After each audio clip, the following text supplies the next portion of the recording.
Salut, j'espère que vous allez bien. Aujourd'hui, un format légèrement différent pour passer ou pousser, je ne sais pas lequel mot est le plus approprié, un petit coup de gueule vis-à-vis d'une application développée par une grosse entité nationale, une grosse association qui s'appelle la Fédération des aveugles de France, du moins Fédération des aveugles et amblyopes de France, qui donc a développé une application. Alors, je tiens à dire que ce n'est pas parce que je critique ici dans cette vidéo que tout le boulot de cette association est à remettre en cause. C'est juste que je considère que la vie, c'est à la fois des câlins et des calottes. Il faut dire quand les choses ne vont pas. Et je trouve que parfois c'est important de le faire et de faire un petit... de remettre les points sur les i. Voilà. Donc écoutez, je vous en dis pas plus. Je vous propose qu'on se retrouve juste après le générique pour parler un petit peu mieux de cette application et des problèmes qu'elle soulève. Bienvenue sur Vigie, la chaîne où on tâtonne pour voir plus loin qu'avec les yeux. Si le contenu vous plaît, abonnez-vous et partagez-le. Bonne écoute. Alors, d'où part cette petite vidéo?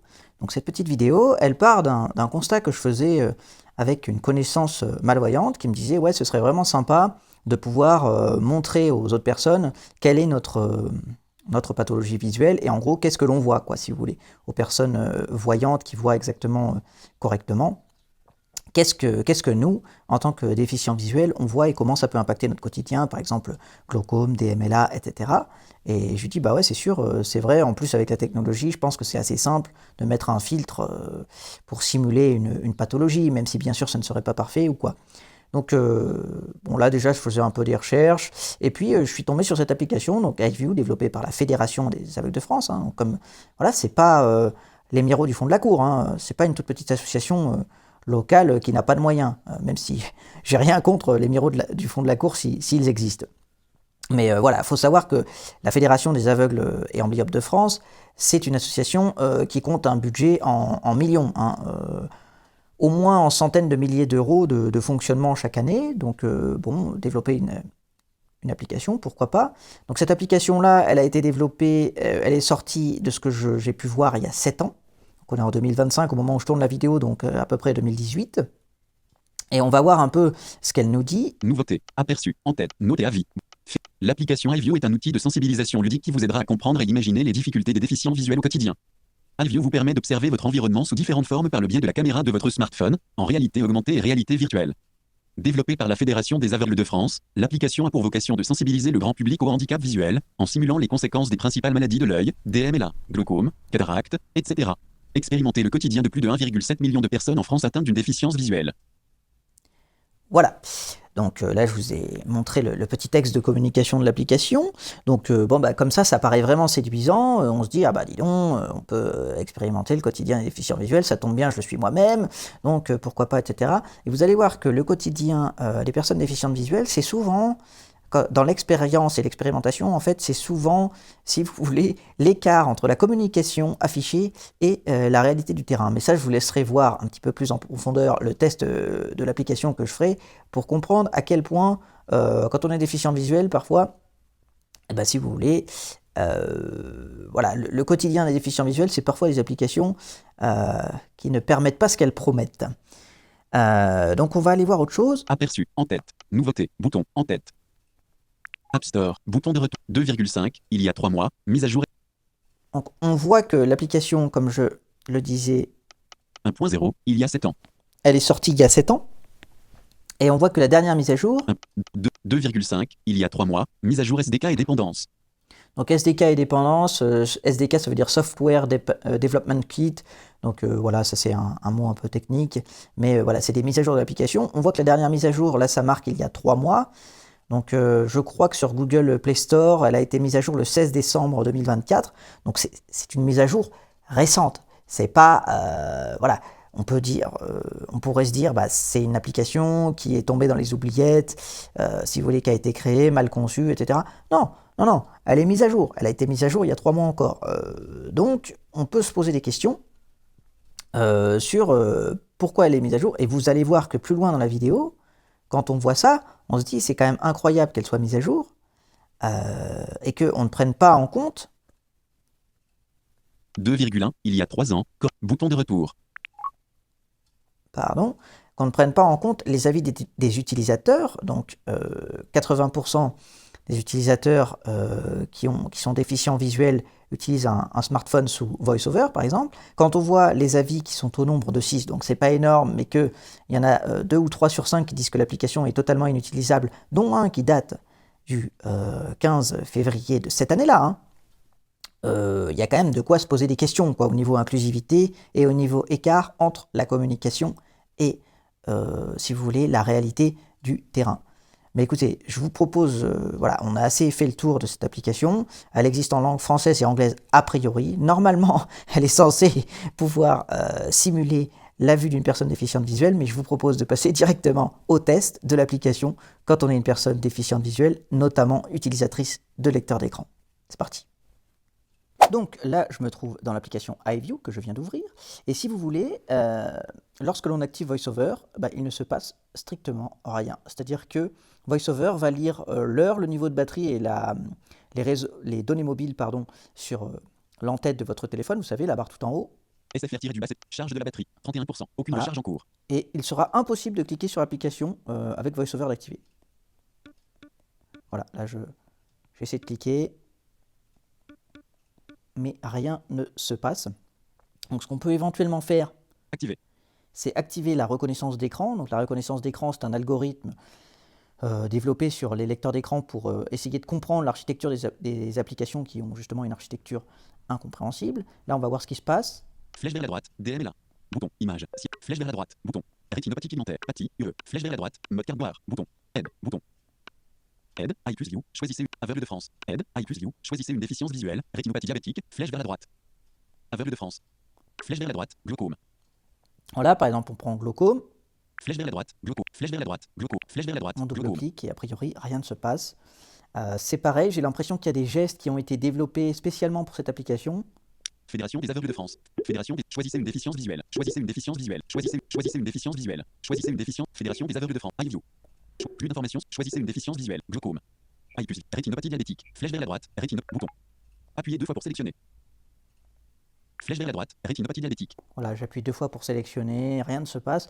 Donc j'ai essayé pas mal de choses.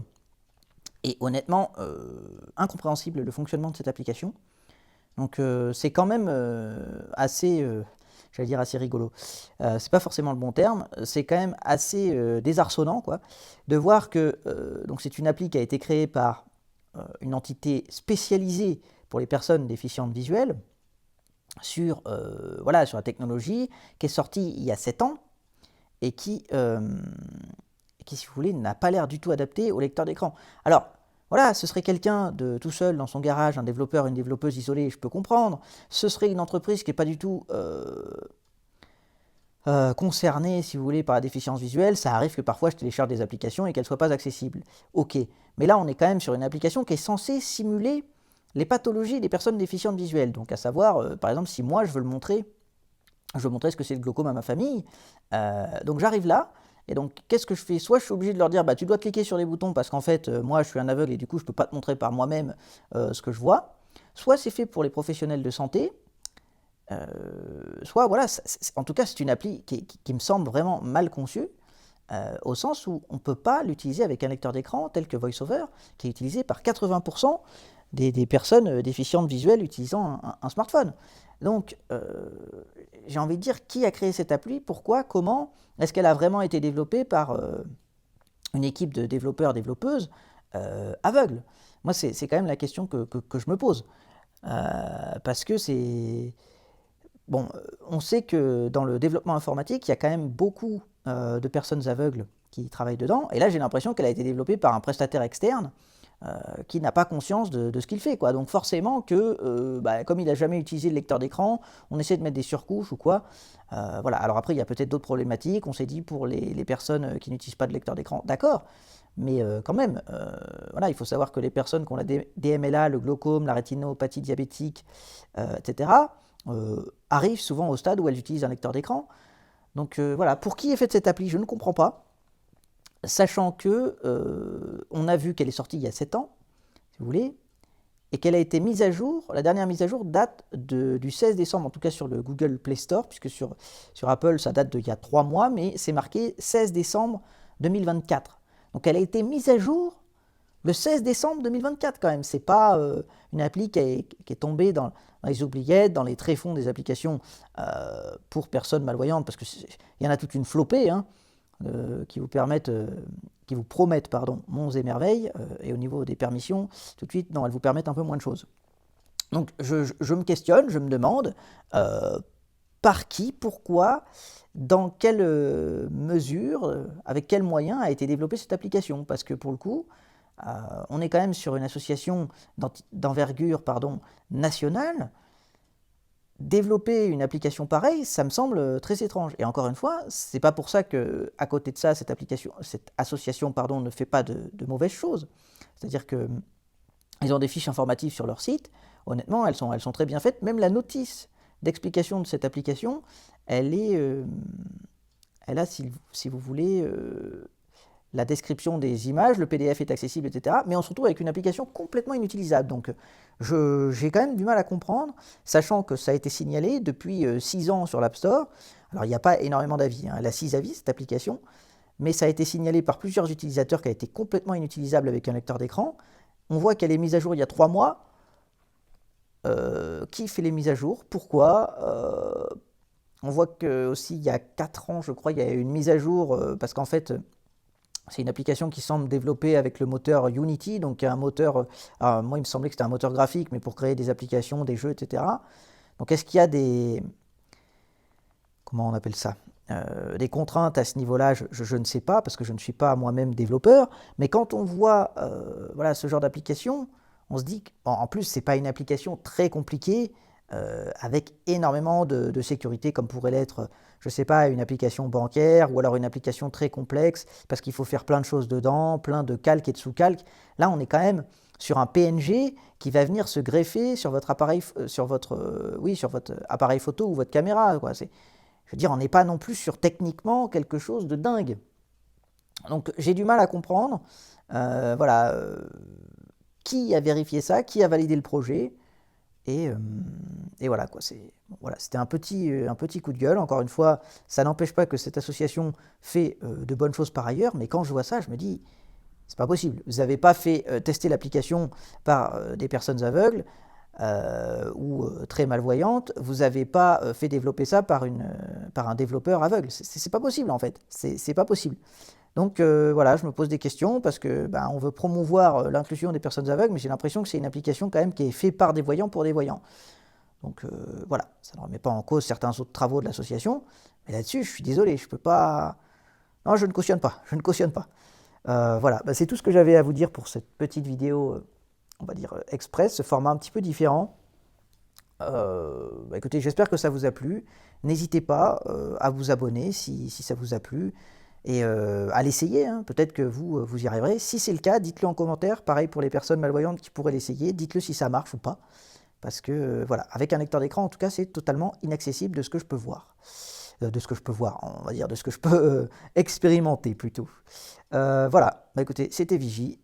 Salut, salut.